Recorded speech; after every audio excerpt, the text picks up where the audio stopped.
Give it up. It's comedian Adam Hess, everyone.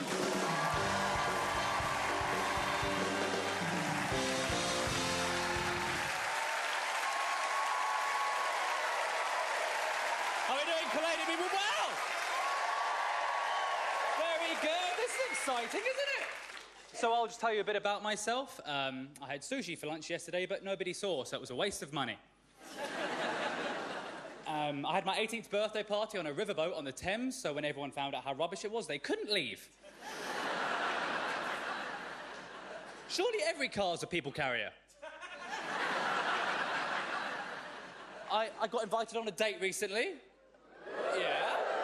So my first date in a long time. I was very nervous. I made sure I wore my cool shirt. It's a white and blue striped shirt with black buttons. It's got blue trim there, which you can't see, but I know it's there. And then I flossed my teeth, so the shirt became covered in blood, got rid of it.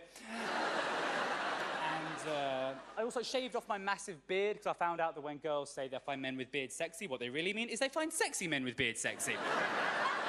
Yeah, and I made sure to have my move ready in my head, my backup plan, which is that whenever I'm on a date, I always say to the person they've got an amazing laugh to trick them into thinking they've been laughing a lot. And I was all excited for the date. I got the train to the date, got on the train, it was like rush hour, and it was a very busy train. But what I didn't notice, I was standing near the door like that. The train doors had shut on the back of my jacket. I didn't know that, so when it came up to my stop, which was the next stop, it was the doors opposite that opened.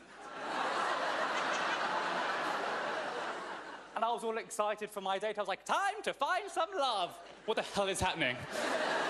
I had no idea what was... My instinctive thought was there was a force field here. I didn't know what... I worked out what had happened, and I thought, OK, I've got 5 seconds to work out what do I do. Do I unzip my jacket, leave it there, leave? Or do I now live on the train? I got to the date, I was very late, and we went bowling on this date. Now, I wouldn't recommend going bowling on a date, because the second game of bowling is never fun. It's too much bowling. I paid for the lane hire and the shoe hire, because I'm a gentleman. I got a size 11 shoe, because I'm an 8. And we went to our bowling bit. I didn't like the fact that the heaviest ball that we were assigned had the smallest finger holes. I was thinking, what sort of a creature?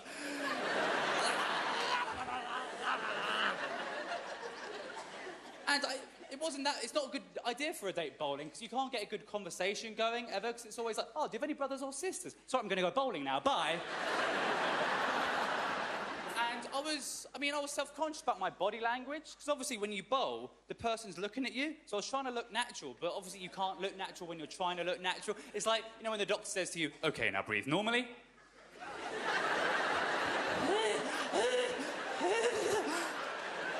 I was like bowling, like, my first one, turned around and she was looking like, who am I on a date with? And then I panicked and said, you have a lovely laugh. But it went all right. We went on a couple more dates, and she said she wanted to meet my parents. I said, it's a bit soon, but it's fine. My parents are really nice, but like my mum, she's a very interesting lady. My mum dries out garbage, like apple cores and orange peels, on the radiators and posts it to any company that sends our house a leaflet. She hates leaflets. So every Friday, she's like stuffing all these envelopes with like tea bags and stuff with a little note. It says, you send us your junk, I'll send you mine.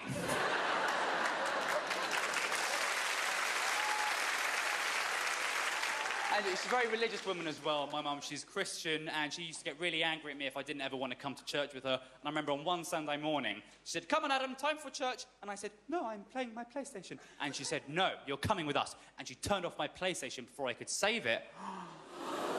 Yeah. So, as a punishment on Mrs. Mother, when we got back from church, I secretly went to the fridge, took out a salad my mum had made, microwaved it for 5 minutes and put it back in the fridge. I don't know why I did it. It shrunk, it turned black. And I saw my mum's face when she found it. And she was so confused. We got a new fridge.